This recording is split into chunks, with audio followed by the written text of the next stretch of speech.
অন্তর্বর্তীকালীন সরকারের একজন উপদেষ্টাকে আমরা দেখেছি যে ফ্যাসিস্ট গভর্নমেন্টকে, খুনি গভর্নমেন্টকে তারা পুনর্বাসনের জন্য বিভিন্ন বক্তব্য দিচ্ছেন। এই পুনর্বাসন বক্তব্যকে আমরা প্রত্যাখ্যান করেছি। আমাদের এই যে বৈষম্য বিরোধী ছাত্র আন্দোলনের যে ব্যানারটি রয়েছে, এই ব্যানারটির আন্ডারে যতগুলো হচ্ছে কর্মসূচি পালন করা হয়েছে, সবগুলো কর্মসূচি হচ্ছে কিন্তু ছাত্র নাগরিকের চাহিদার ভিত্তিতে দেওয়া হয়েছে। আমরা দেখেছি আমাদের যেই বাংলা ব্লকেট কার্যক্রম, শাটডাউন কার্যক্রম, আমরা দেখেছি যে রিমেম্বারিং দ্য হিরোজ কার্যক্রম, মার্চ ফর জাস্টিস কার্যক্রম, যত ধরনের কার্যক্রম, পরবর্তীতে আমাদের 1 পয়েন্ট মুভমেন্ট, স্বৈরাচার পতনের যে আন্দোলন, সেটি কিন্তু দেখা গিয়েছে কি লং মার্চ যেটি ছিল 5ই অগাস্ট, এই লং মার্চ এগুলি কিন্তু ছাত্রদের, নাগরিকদের, সমাজের সব ক্লাসের মানুষের চাহিদার ভিত্তিতে কিন্তু দেওয়া হয়েছিল।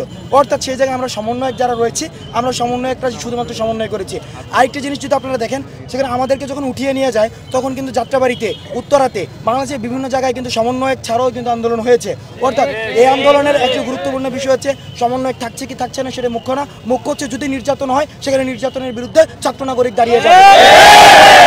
এই ছাত্র নাগরিক যদি চায় যে আমাদের মধ্য থেকে রাজনৈতিক পলিটিক্যাল অ্যাপ্রোচের মধ্য দিয়ে রাষ্ট্র পুনর্গঠন সম্ভব, পলিটিক্যাল অ্যাপ্রোচের মধ্যে দিয়ে রাষ্ট্র সংস্কার করতে হবে, তাদের যদি দাবি থাকে, সেক্ষেত্রে সেটি নিয়ে আমরা পরবর্তীতে ছাত্র নাগরিকের মতামতের ভিত্তিতে আমরা ইতিবাচক সিদ্ধান্ত নিই।